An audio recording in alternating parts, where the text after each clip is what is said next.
Nā, he mea tango tana hei a parawa ia e ngā āpiha o te mana tau ārai. A hakoa I te mau ia ki tōna kaki, hei tohu I tōna Māoritanga. I nāia nei e karanga nei ia kia whakatū tikanga te mana tau ārai, kia kore ai tēnei momo hapa e hokia e tō waitia.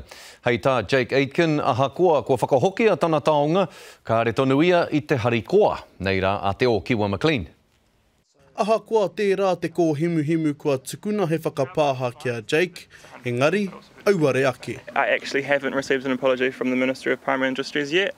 They did issue an apology statement to the media, but no one has actually contacted me from MPI. Lord Jack Aitken e waihape ana ki te kāinga I tuakai hau, ka tanohiatanga whakakai prawa e ngā āpiha tia ki rererangi.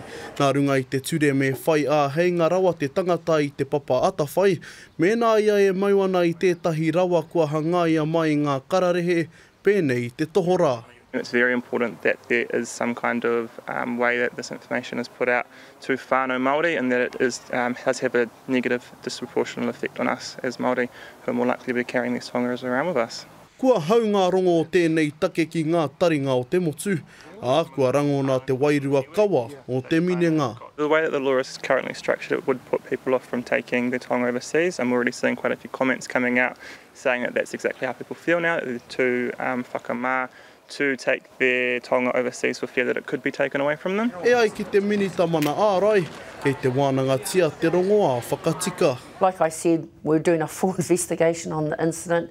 We hope it doesn't happen again, but we'll learn from this and we'll ensure that, like I said, the number one priority is keeping the border safe.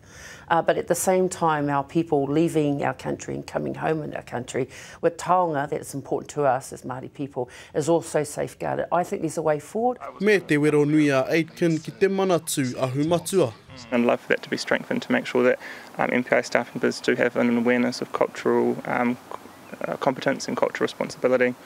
E tāria tonu tia ana he whakapāha, kia kitea ai te waikanaitanga mō raurangi rā. Engari ko te mea nui ki aia, kei aia anō tana whakakai mārihi. Te o Kiwa McLean, te karere.